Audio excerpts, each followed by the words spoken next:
Hi friends, నేను మీ Geetha. Welcome to our channel. So ఈరోజు నేను చేసే రెసిపీ ఏంటంటే డ్రై ఫ్రూట్ చాక్లెట్ లడ్డు అండి.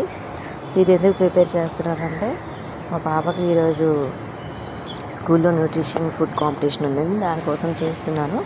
సో జీడిపప్పు, బాదం, ఖర్జూరం తీసుకున్నానండి. సో అవి లైట్గా ఫ్రై చేశాను. నెక్స్ట్ డార్క్ చాక్లెట్ తీసుకున్నాను, మెల్ట్ చేసుకుంటున్నాను చూడండి.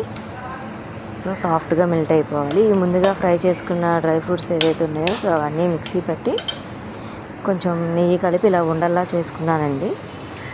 సో చూసారా, ఎందుకంటే మనం విడిగా బాదం పప్పు అవి ఇచ్చిన పిల్లలు తినరు. ఇలా అనుకోండి, చాక్లెట్తో పాటు ఇస్తే చక్కగా టేస్ట్ బాగుంటుంది, తినేస్తారు కూడా పిల్లలు. సో చూడండి చాక్లెట్ ఎలా మెల్ట్ అయిందో, చాలా సాఫ్ట్గా వచ్చింది. సో ఇప్పుడు ఏదైతే ఉండలు చేసుకున్నా దాన్ని చాక్లెట్లో మెల్ట్ చేసుకొని బటర్ పేపర్లో సర్వ్ చేసుకున్నానండి. ఇది ఒక 15 మినిట్స్ అనేది మనం ఫ్రిడ్జ్లో పెట్టుకున్నామంటే సరిపోతుంది. సో స్కూల్కి కాబట్టి కాంపిటీషన్ కొంచెం డెకరేషన్ చేశానండి.